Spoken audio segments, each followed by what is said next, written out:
Hi, welcome to Storytime with Dave Booker. Appreciate you being here. And we're going to start in about 4 minutes from now. And we're going to be reading Sheriff in a Small Town. So we've got the second half of the first part of this book. That's where somebody is coming in, gunning. Lester is coming back in, gunning for Rocky and possibly even his friends. So see how everything comes up. I appreciate you all being here. So welcome and say hello in your chat here.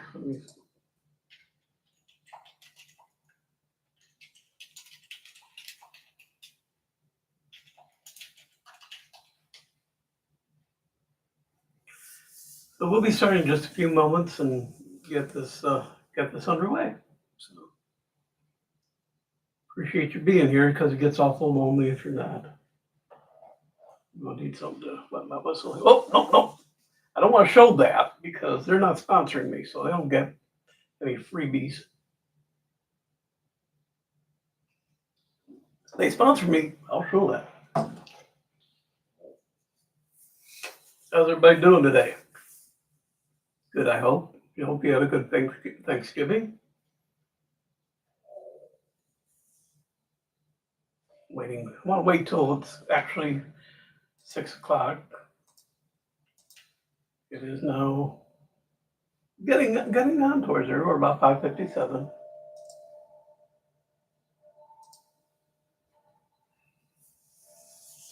Oh, as you can see behind me are all my books. They're available on Amazon, draft to digital. Hell, you can even order from Walmart. So they're available out there. Kind of want to get going here. Start. Hope everybody had a good Thanksgiving. Well rested.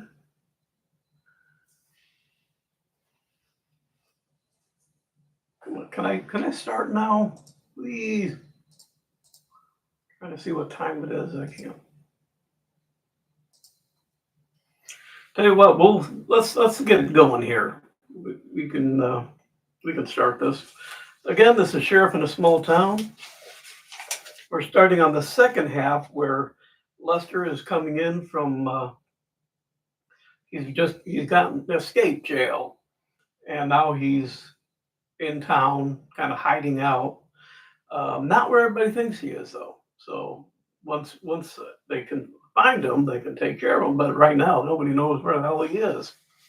And there's a marshal that's in town trying to protect Rocky because he knows that Rocky's kind of brave and won't leave town. So this is Marshall's facts. Hello. Marshal Hampton was staying at the YMCA. He had considered living more comfortably elsewhere, but figured that anyone coming to do the mischief Lester would stay in the same place.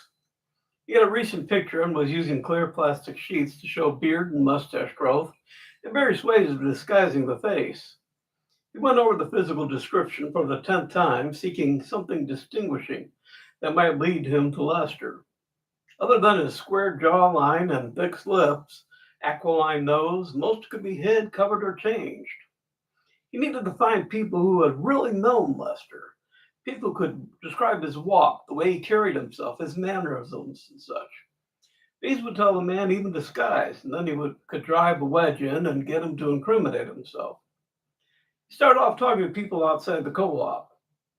They may not have had a Cracker Barrel, but it was still the place for trying where people passed the time of day and gossip flowed freely.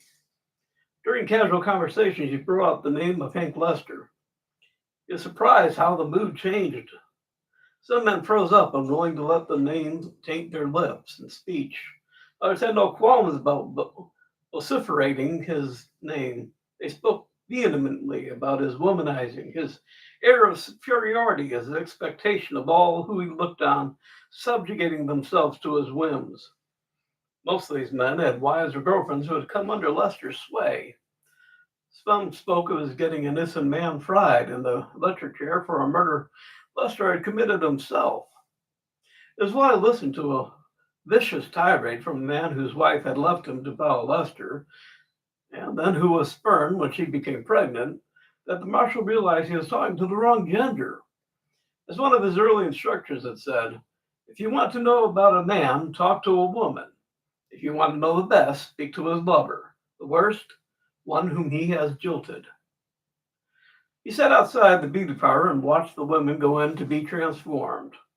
They most came out not that much different than when they went in. From what he saw, it was more of a social gathering, similar to the men at the co-op. He placed a call and had Sheriff Wendy Reynolds come in for an extended period. Wendy was about his own age, attractive, personable, and talkative. She'd be able to pass as his wife or at least a girlfriend. Her staying at the YWCA would mean girlfriend. Half an hour later, she arrived dressed in a modest dress that still accentuated her best assets. Seated on the bench, he filled her in on the assignment. In an establishment such as this, men could sit outside and oogle, but were not welcome inside. When he walked in, asked for a shampoo and set, then called out to Bill she'd be a while. Why don't you go and be a good boy and take a stroll around town? Taking the hint, he shrugged. Rising, he put his hands in his pants pocket and took a walk. Waiting for her turn in the chair, Wendy looked dreamily out the window and oogled the men who walked by. Several of the better-looking ones rated a sigh from her. She heard giggles from the waiting ladies. Wasn't that your beau you just sent off? Wendy turned towards the speaker and sighed. Yeah, I guess so. We've been seeing each other steady for a while. She shrugged and a gleam showed in her blue eyes. But I still like to window shop. A titter of laughter filtered around the boutique. Looking back out the window, she sighed, half to herself and half to the assemblage. She asked, aren't there any movie star types in this town? One of the hairdressers sighed and her eyes half closed. Oh, there was one dreamboat who used to live here.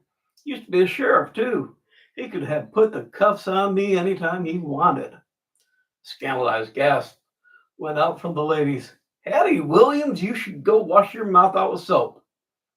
Hattie stopped scrubbing her customer's hair. I know he turned out to be a bad one, but got to admit he was darn nice to look at.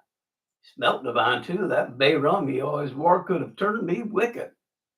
Flushing, she went back to working on her customer. Well, the floodgates were open now. In half an hour, Wendy learned about as much about Lester as it was possible to learn. They spoke of his long, striding walk, his ramrod straight figure with broad shoulders, and the penetrating look through his emerald green eyes. So those eyes could be as cold as a November frost or could melt you like an August morning sunbeam. Yes, they eventually concluded he was a bad one, as Hattie had said, but give the man his due. He could make a woman do anything he wanted. The blush that rose to several cheeks indicated those who had succumbed or had at least been willing to.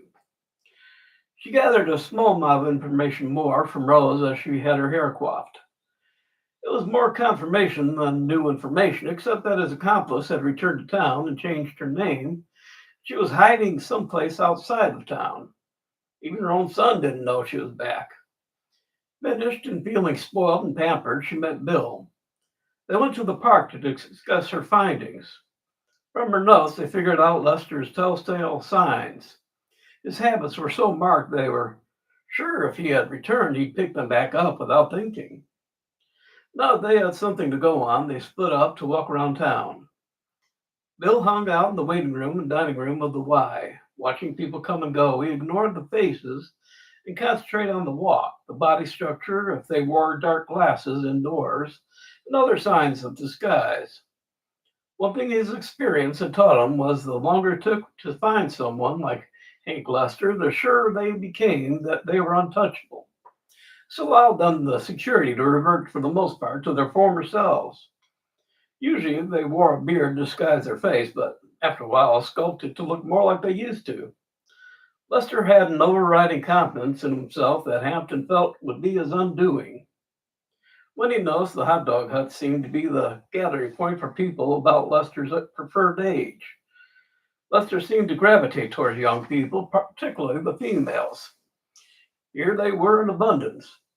The males were, for the most part, clean-shaven. A few of the youngest were trying to grow a beard without a deal of success.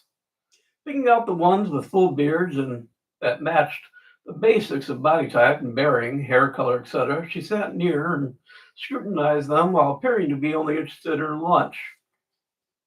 Closer examination showed the beards as fully grown, much more than Lester would have had time to accomplish. Meeting at the park for a picnic lunch, William surprised Wendy with a late lunch from the hot dog hut. Well, not wanting to hurt his feelings, she tucked in as if famished. They conferred on what they had seen. Nothing much. Bill had narrowed the possible suspects down to 5 gentlemen staying at the Y who, in one way or another, matched what they were looking for. He would be checking more in the evening, assuming that Lester would be doing most of his outings in the evening or night. When he was going to look around and see if there was any place other than the Y where he could be living. They would meet a final time at the ice cream shop around 2100. William was having a late evening meal, and of the 5 that he had singled out for further study, 2 wore bay rum and 1 had the walk and square shoulders that Wendy had said had so enthralled the ladies. The one with the walk was his choice. Had this been a detective story, the suspect would have been the bent-over, heavily bearded individual who had none of the indicated traits. He would have been heavily disguised and might possibly even have been a female. Now, this being real life, he felt confident in his choice. He closed his eyes to focus on the voice of the man as he ordered. It was sharp and commanding, the voice of a man who was used to authority. He reread the notes from the prison. Manner of speech, good diction, clear voice with range between bass and tenor. Speaks in a commanding way unless the person spoken to is friend or female. Talking to a friend, the voice stays in tenor range and can be excitable if on a subject he is conversant on. If female, tone deepens into bass, is soft and gentle. Slight southern drawl creeps into the voice if he becomes interested. The man in question went to a distant corner and ate his dinner. William was sure he had his man. Approaching him cautiously, he put the grip on him. The man turned slowly, his dark eyes held William with anger. And, whom do you think you are arresting? I have a warrant for the arrest of one Hank Lester. The man slowly put down his fork, and keeping one hand outstretched, he slowly reached for his wallet. He cocked an eyebrow at the marshal, checking to see if the man would allow him to pull his wallet out. Lowly, was William's only comment. The man wasn't Lester and had plenty of documentation to prove it. Plus, on closer inspection, the hair was the wrong color and the eyes were definitely brown. Marshal William apologized. The man went back to eating his meal. William looked around and was thankful that his error went unnoticed. Everyone was consuming their meal, and since he had approached the man with his back to the other diners, he might have been supposed to be one man meeting a friend. The man he had interrupted gave him a nod and a wink, indicating he would keep mum. Marshal Hampton wandered over to the dessert case and studied the pastries.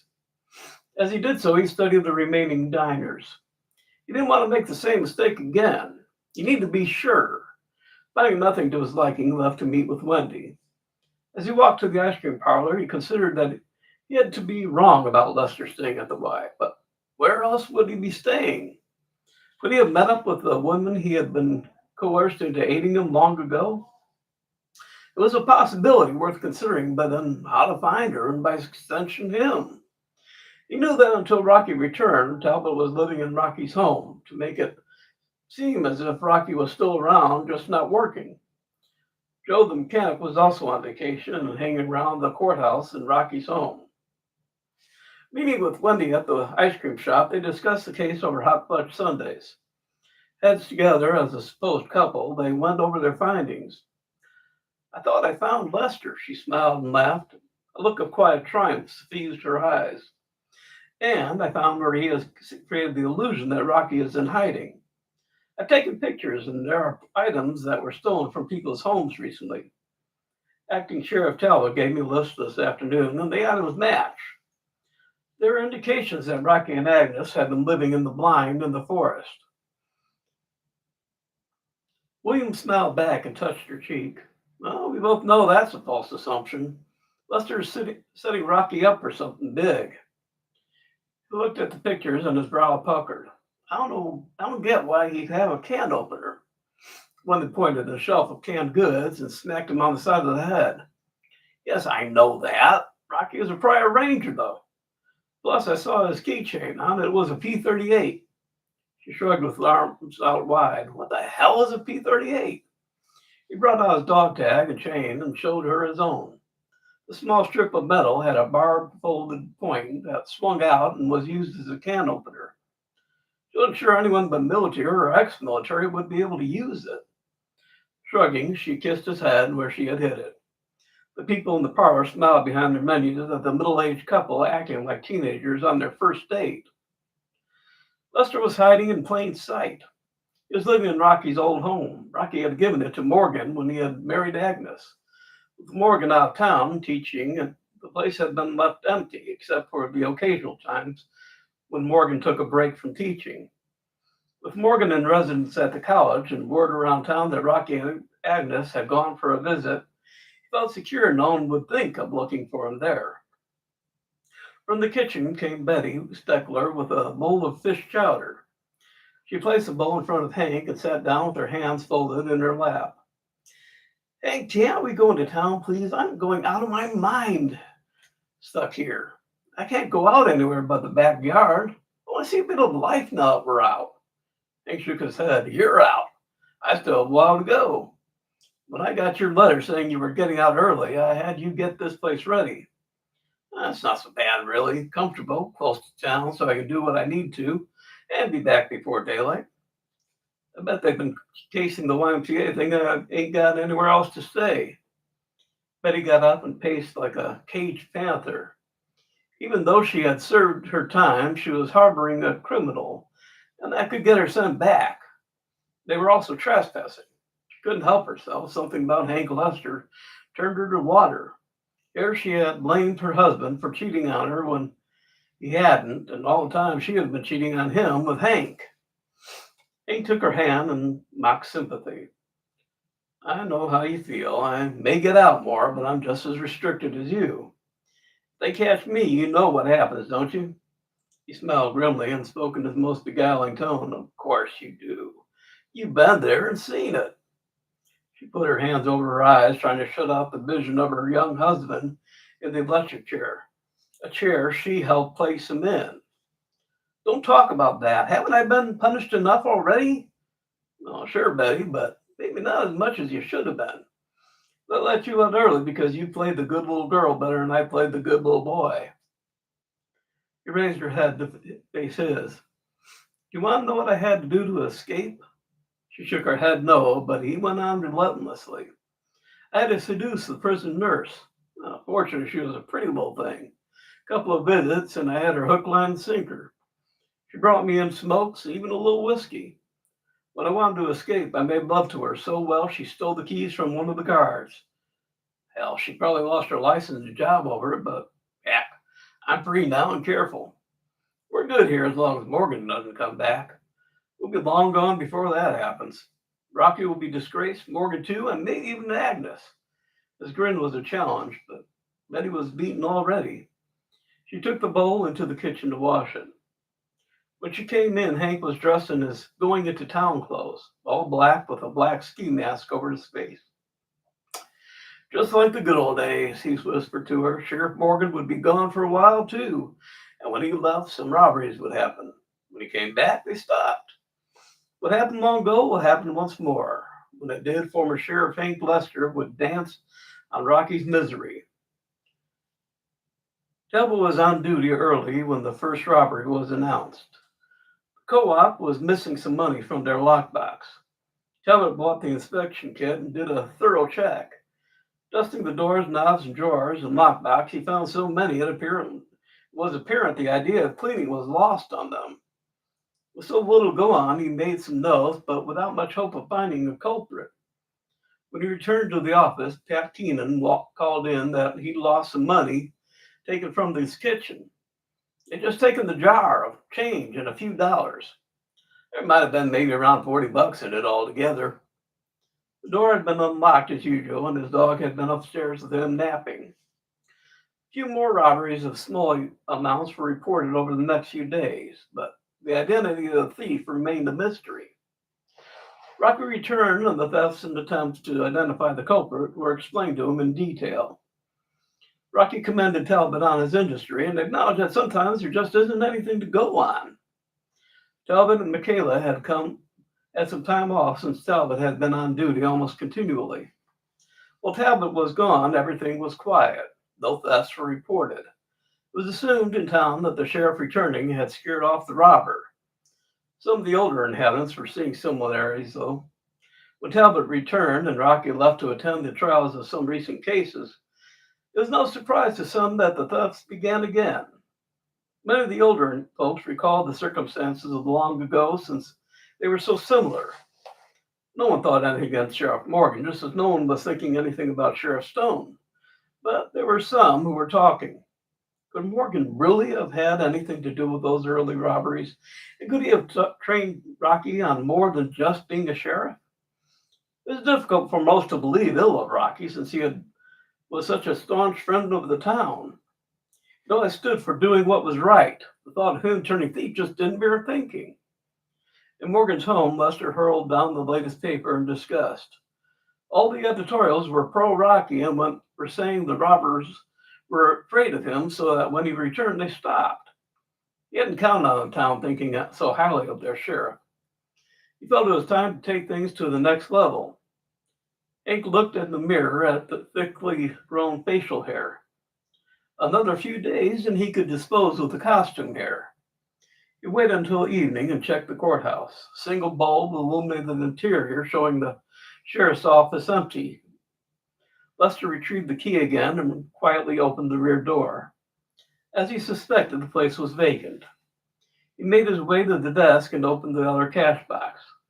This held the monies collected from fines. He counted out $200 and was about to mingle the bills when he spotted Rocky's bank book.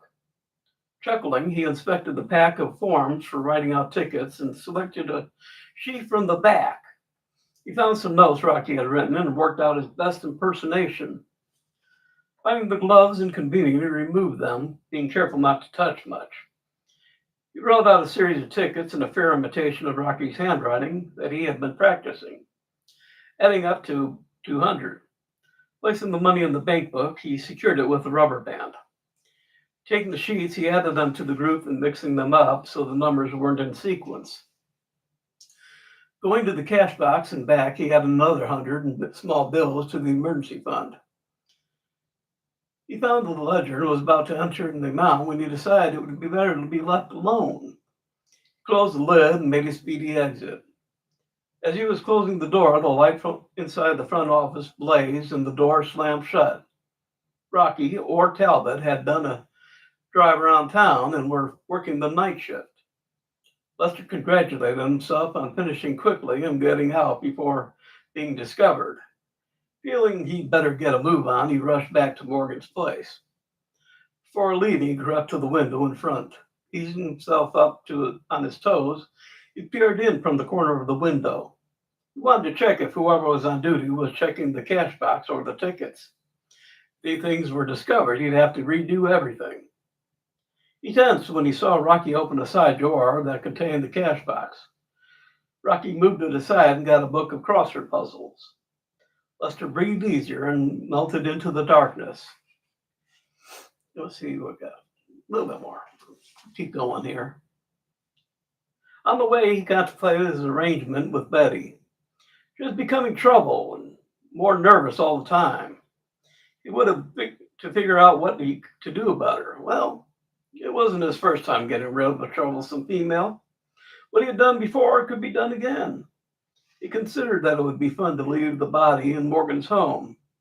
He set things up and called it in early. He could get the blame laid squarely onto Morgan.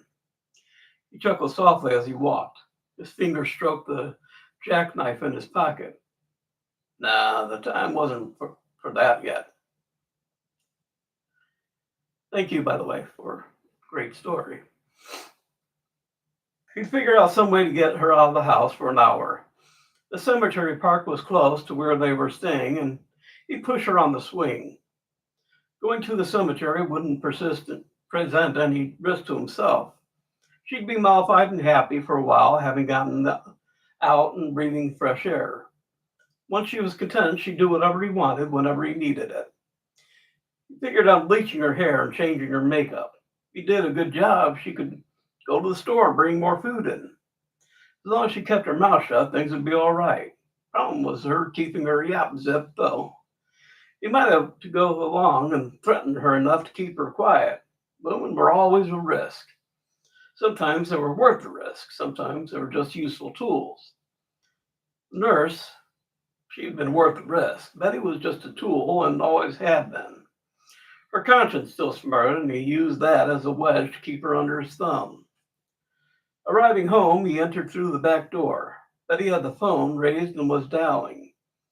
He dove inside and pulled the phone out of the wall. Taking the cord, he sliced it into pieces and smacked the phone. "Who are you calling?" She shuddered at the fierce anger in his eyes. In his hand, he still held the open penknife. She backed away. "Nobody, just the time. I saw that the clock had run down and didn't know what to set it to." Lester closed the distance between them as she backed up, only stopping when her back hit the wall. "Lester, I swear I just wanted to know what the time was." Lester raised the point of the knife, pointing at her throat. "And don't get any ideas. If anyone finds you here, they find me.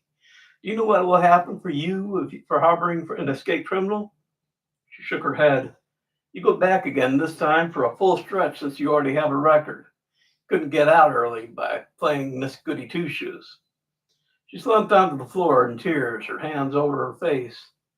Lester picked her up and spoke softly. "Okay, I believe you. You were just calling out to get the time. Now, come on upstairs. We're going to bleach your hair and figure out a way to disguise you so we can go to the cemetery park for a night out." Her tears dried quickly and she kissed him. All her fear vanished as he led her upstairs. Okay, we're going to do 2 more chapters, and that's going to be pretty much the end of this particular portion of the book. I'm looking forward to the next one, so let's get this done. Rocky and Talbot were in a meeting in the courthouse. The Ohio State Auditor was seated behind the desk, and the sheriff and deputy seated across, calm and helpful. The auditor had contacted Talbot, who had contacted Rocky, and explained that he was being ordered back to town. The auditor wasn't a friend, but was at least an acquaintance. Arthur Freeman had been a frequent visitor in the days when Morgan was sheriff, and Rocky knew of him by his reputation.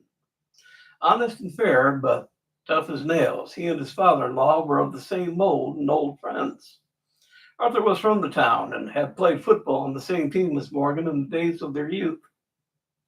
Arthur wanted to calm everything down. He knew that summoning Rocky back had set them both on edge. For 20 minutes, they had talked over coffee and casually gone over why he was here. "Rocky, we've gotten several complaints that funds may be being mishandled. Knowing that you were trained by Marvin, I've had my doubts it was even possible. But those above me insist that I investigate the matter. The problem seems to be some tickets that were written and the funds that were not deposited with the state. I don't know how someone came to that conclusion, but the higher-ups are willing to take hearsay as fact. We'll start with this and then cover the rest of the books." Rocky opened the drawer and pulled out the cash box and ticket book. Sitting down, he relaxed into his chair. He and Talbot were meticulous in keeping records, and he felt secure. This security was not to last long. I need a drink. One moment. Make sure I don't want anybody to see whose it is. Excuse me. If everyone wants to sponsor me, I'll show it. Okay.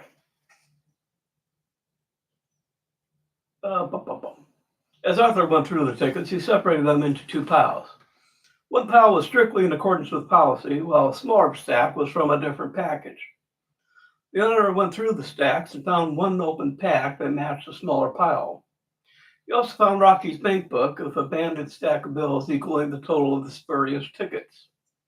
Finding the banded stack made him cautious. Had Rocky really been doing illegal tickets for evidence, the evidence wouldn't be as prominent. "Sheriff," changed from casual conversation to formal put Rocky on alert. We're showing a group of tickets from a pack that was separated from the ones you are currently using. Crime-banded bills equal to the amount written from the tickets. Rocky stood over the desk and compared everything. Sir, I never wrote those tickets, and where the money came from, I haven't a clue. Arthur looked up with a small smile. I'd expect you to deny knowledge in either case. Let's take a look at the emergency fund. The three men went to the back office, and the emergency fund opened. A sum greater than the one listed made the auditor even more cautious. Let's go to the front again. See, at the desk, Arthur looked at the nervous men facing him. Talbot's face was obstinate in its refusal to believe what they were being shown. Rocky was open but defiant. Gentlemen, it seems you both have an enemy. I suspect, though, that this has been planned for Sheriff Stone's benefit. Rocky was still tense, but eased up a bit. Are you saying you don't believe the evidence? Arthur smiled. I don't. First, the evidence was too easy to find. Second, the last date on the spurious ticket was more than a month ago. Yet here is the money in the bank book ready to be deposited. Why the long delay? Lastly, had the unknown person stopped at the desk, I might have begun an inquiry, with my first action being removing you from your position as sheriff. When they added money to the emergency fund, they went too far. Makes no sense to add funds to that one without leaving annotations somewhere. Besides, any monies added don't necessarily mean that they were brought in by illegal means. It's a charity fund. In addition, only some items have been wiped of fingerprints, or rather, some items in the back have been dusted. Well, let's face it, you guys don't dust back there that often. And these items were dusted clean. He was wiping off his trousers as he said this. Rocky still looked tense, but Talbot suddenly relaxed. I don't look, but we're under observation from the window. Dark glasses, black hair, and probably a fake beard and mustache. Rocky was starting to leap up out of his chair when Arthur raised his palm slightly. Rocky completed rising and slammed his fist on the desk. He shouted loud enough to be heard outside. Damn it, I have nothing to do with any of this, and what you showed me isn't proof. Contact with the people who received the tickets. Arthur recognized that having leapt to his feet, Rocky had to follow through with something. Arthur rose and yelled at him that he was in deep trouble and for Talbot to place Rocky in the cell. I've seen enough to see there's something funny going on, and I'll get to the bottom of it. Talbot grabbed Rocky and carried him to the cell, slamming the door closed. Both saw the men at the window depart. Arthur looked through a corner and saw the man darting away, seemingly in a very good humor. From the back door came a knock, and Marshal Hampton and Reynolds arrived. They showed their badges and claimed to have information regarding. I got distracted. I'm sorry. They showed their badges and claimed to have information regarding Rocky's case. Talbot rose and sat on the edge of the computer desk. William waited for Wendy to sit, then took his own seat. Mr. Freeman, I've heard of you, and your reputation is one I admire. We're here looking into the escape of Hank Lester. We figured that he would return here and exact revenge on Sheriff Stone and possibly his wife. Also, in all probability, former Sheriff Marvin Morgan. We feel that Lester is here since we found a blind in the forested area, made to look as if Sheriff Stone and his wife were living in hiding. There are articles that have been stolen from the lakefront property strewn about. I had Rocky and Agnes head out to see Morgan so that they were cleared of suspicion. The moment they left, the robbery started. I've heard from current gossip that the same thing happened when Morgan was sheriff. When he pulled out the pictures she had taken of the blind, she handed them to Rocky, who reached through the bars for them. Rocky was staring intently at a few in recognition. I know this blind. Found a missing man in there one. Returned him home. It was so well built we left it up. Talbot handed him some paper and he drew a map of where the blind was, and it was confirmed as to the location by the two marshals. Arthur looked at the pictures and added them to his file. Well, what we need to do now is locate Mr. Lester and return him into custody. From what you say, you haven't found him. Rocky, I'm going to leave you in there while Talbot and I dust the back for prints. Rocky and Talbot provided their prints. Arthur grunted approvingly when they found no prints on the cash box. Talbot, please bring me the bank book with the money in it. The back door burst open and a very angry Morgan stormed in. Arthur, what the hell is going on? I got word that Rocky is suspected of misappropriating funds, or worse. Got here as quick as I could. Arthur grinned at how defensive Morgan was about his son-in-law. Relax, Morgan. We're about to sort things out. Everyone except Morgan went to the rear of the place and was dusted. On Lester's box, a fresh set of prints was found. None were found on the cash box, which was suspicious in itself. Also, none on the doorknobs. He pulled down Lester's box and took prints from a coffee cup inside. Confirmation, our boy's come home. Where the hell is he, though? If he's not at the Y, where could he be hiding? Rocky's voice called from the cell. Dad, have you been home yet? Hell no, I got the call and came straight here. Talbot offered to go to Morgan's home and inspect.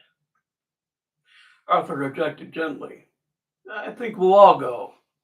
All right, we're on the last couple of pages, so hang in there with me. Morgan led the parade out to the squad car, his face stern and his manner deliberate. Arthur followed, worried that his old friend might take the law into his own hands. Rocky, Talbot, and the two marshals brought up the rear. The marshals were given directions to Morgan's home and would follow in their own car. Morgan wasn't surprised to find Joe blocking their way to the squad car. He'd heard about the number of people at the courthouse as well as rumors spreading around town. Rocky and Talbot were his friends, and he was going to be there either with them or by himself, but he was going to be there. Faced with such determination, Arthur capitulated and deputized Joe for this instance. With everyone piled inside the squad car, it looked more like a clown car. Arthur had been pulled over while still far away. He had everyone spread out and entered from a different location. Joe would go to the front door saying he had the part for Morgan's truck and ask if he wanted him to take it to the garage for repairs. The three men who would be arriving from the far side were given a 5-minute head start, and then the rest would converge. After 6 minutes, Joe strolled up to the door casually and knocked.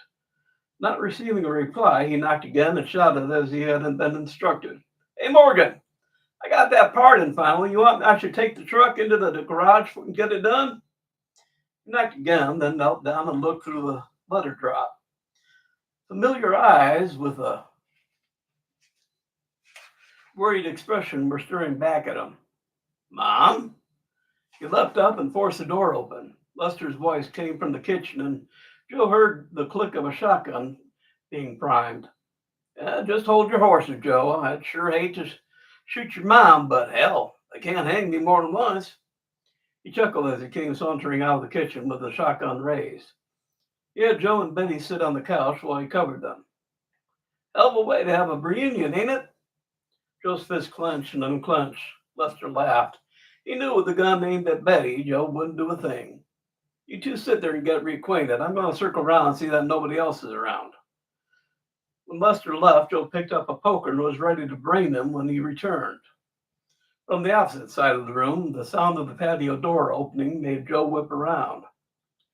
Thought you'd knock me out or worse when I came in, did you? His aim was blocked by a post he used as a protection in case Joe had a weapon. He momentarily lowered the gun as he changed from aim from Betty to Joe. Well, this makes it self-defense. The moment the gun lowered, shots rang simultaneously. It sounded as if a cannon had been fired. Lester spun around from the force of multiple hits, the gun flying from his hand as he dropped to the floor. It went off when it landed, sending a shot into the wall. The rest charged in. Joe was already on the phone calling for an ambulance to pick up Lester. Not that they could do anything for him. The forces of the law had aimed well. It was Marshal Reynolds who arrested Betty as she was already walking to the squad car. The pain in Joe's eyes hurt Betty more than going back to jail. For a few moments, she had her son once more. Now she would go back to jail for harboring a criminal. She didn't know how long she'd get, but since it was the same person from the first trial, she was sure to get the maximum. Morgan and Rocky took Joe back in Morgan's truck while the rest piled into the squad car. Marshals Hampton and Reynolds took custody of Betty and left. Morgan left his truck with Joe as it really did need some repairs. Federal marshals called the Sentinel later in the day and cleared Morgan and Rocky of any blame for the thefts recently and in the past. With their names cleared and no shadow of suspicion remaining on them, the stars on their chests shone brightly once more. All right, I'm not going to read the next chapter. We're going to save that for the next reading, and it's called Hide and Seek. And I'll tell you, I want to tell you a little bit about this particular one. Years ago, I had a dog named Tucker. Unfortunately, he died a while back, and kind of broke my heart when he did. And so I kind of used him in a couple of stories, including this one. And so the dog that is in the next chapter is based on him, even named Tucker. So I'm looking forward to reading that one to you. And that will probably be, what day is today? Today is Friday, so that'll be Monday. So that's it for today. If you have any questions, I'd be more than happy to answer them. If not, we'll call it a wrap, and I will look forward to seeing you again on Monday at 6 o'clock. So we got any questions, comments? I've already got some up here that says they like the reading, so anybody else want to say anything? I'm going to take that as a no. All right, well, thank you again for being here. I appreciate your listening in to Sheriff in a Small Town. So that's it for today. Be good and be good to yourself. Bye. They will be. They will be this time of the night. So may try a couple during the day, and we'll do two, one in the morning, one in the night. So we'll see what that does. Have a good night. Be good. Bye.